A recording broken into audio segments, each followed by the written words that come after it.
பஸ்ஸா கொண்டு வரேன் அதை கொண்டு வரேன்னு மூட்டையா கணக்கு காட்டுறியே. இந்தியால கோடி கணக்குல கடை வாங்கி வச்சுக்கிறிய. அந்த கடனை கட்ட உனக்கு வக்கு இல்ல. எங்க அப்பா தான் முறை பேனாவை எடுத்து எழுதினாரு. அவங்க அம்மா பேரை கொண்டு போய் வச்சுக்கிறான் மெரினால. அவங்க ஆத்தால புதைக்கிறதுக்கு அம்மா பெரிய பேனா. அதுக்கு வாங்கிட்ட பணம் இருக்குது. கேளம்பாக்கத்துல பஸ் கொண்டு வர உன்ட்ட பணம் இல்லையாடா பேவர்சி. தயவு செஞ்சு இங்க இருக்கிற லோக்கல் பஸ் எல்லாத்தையுமே ஏத்து எல்லாரையுமே கொண்டு போ. முடியாதா? யாரும் விட மாட்டாங்க.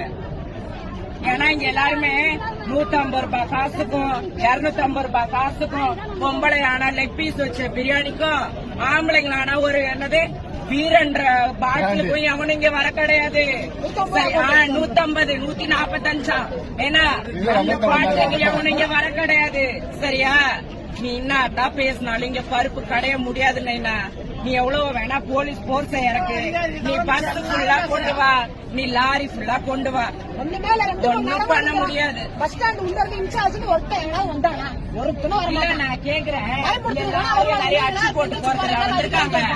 எல்லாரையும் அச்சு போட்டு போறதுக்கு வந்துக்கிறாங்க போலீஸ். நீ என்னத்துக்கு வந்து பேசுற? நீ பேச